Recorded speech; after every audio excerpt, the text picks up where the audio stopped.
السلام علیکم ورحمۃ اللہ وبرکاتہ نحمده ونصلی علی رسولہ الکریم اما بعد۔ آج کا سبق سن لیجئے۔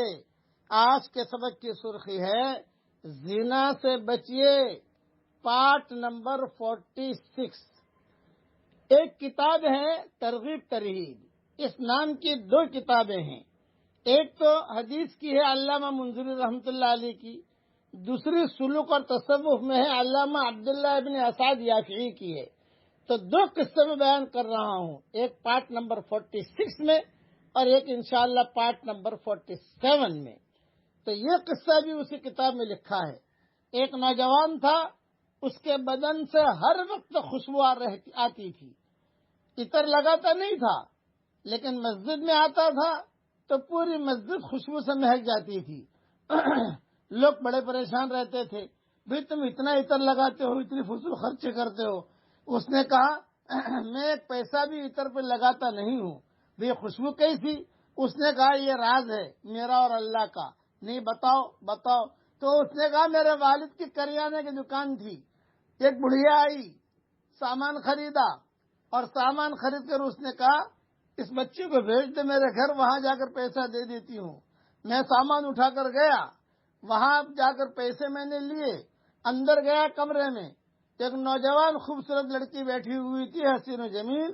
اس نے جب مجھے دیکھا مجھ پر فریفتہ ہو گئی، میرا ہاتھ پکڑا، اپنی طرف مائل کیا، میں گھبرایا، میں نے کہا اللہ سے ڈر۔ اس نے کہا نہیں یہ نہیں ہوگا، تجھے جانے نہیں دوں گی۔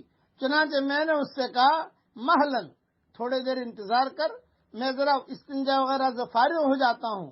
میں اندر گیا، اندر جا کر جو بھی پاخانہ تھا اس کو میں نے اپنے بدن پر لگا لیا اور لگا کر باہر آیا۔ اس لڑکی نے دیکھا، کہہ رہی تو پاگل ہے پاگل، سب لوگوں کو کہا اسے نکالو۔ خیر اللہ کر کے میں واپس آیا۔ میرے پاس 1 درہم تھا، اس کا صابن خریدا، حمام میں جا کر غسل کیا، بدن صاف کیا، کپڑے پاک کیے، آ گیا۔ رات کو جب میں سویا تو خواب دیکھا کہ ایک فرشتہ انسانی شکل کے اندر آیا اور کہا میں اللہ کی طرف سے بھیجا ہوا ہوں، اور آج جس طرح تو نے اپنے آپ کو گناہ سے بچایا، اس پر تم کو جنت کی بشارت دی جاتی ہے۔ اور اس کے ہاتھ میں خوشبو تھی، اس نے میرے کپڑوں اور جسموں پر ملی اور کہا جس طرح تم نے اس گناہ سے بچانے کے لیے اپنے آپ کو نجاست کے اندر ملوث کیا تھا، اس کا بدلہ قدرت کی طرف سے یہ دیا جاتا ہے کہ اب تمہارے بدن میں سے کبھی بھی بدبو نہیں آئے گی، ہر وقت خوشبو رہے گی۔ اس کے بعد جب صبح اٹھا ہوں تو مجھ میں سے خوشبو آ رہی تھی، اور اس دن سے لے کر آج تک اسی طرح خوشبو آ رہی ہے۔ یہ یہ عبداللہ ابن یہ ترغیب ترہیب میں لکھا ہوا ہے سارا قصہ۔ تو خلاصہ کلام یہ کہ اللہ تعالیٰ کا حکم آدمی اگر پورا کرے تو اللہ اس کی مدد ضرور کرتا ہے۔ چنانچہ کتابوں میں لکھا ہے جب تک وہ جوان زندہ رہا تب تک اس کے بدن سے خوشبو آتی تھی۔ بازار سے گزرتا، گلیوں سے گزرتا تو لوگ کہتے کہ فلاں صاحب یہاں سے گئے ہیں، یہ ان کی نشانی تھی۔ یہاں تک کہ مر گیا تو مرتے وقت بھی اس کی قبر میں رکھا گیا، خوشبو اس کی موجود تھی۔ اللہ تعالی ہمیں ایمان کامل عطا فرمائے۔ اب پڑھیے میرے ساتھ، ربنا افرغ علینا صبرا وثبت اقدامنا وانصرنا علی القوم الکافرین۔ اے ہمارے پیارے رب،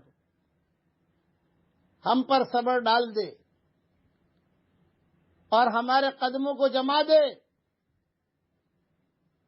اور ان کافروں کے مقابلے میں ہماری مدد فرما۔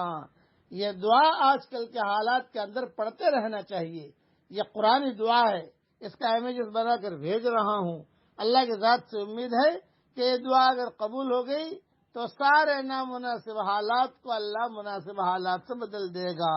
اللہ تعالی ہم سب کو عفت اور پاک دامنی کے ساتھ زندگی گزارنے کی توفیق عطا فرمائے، آمین۔ وآخر دعوانا ان الحمد للہ رب العالمین۔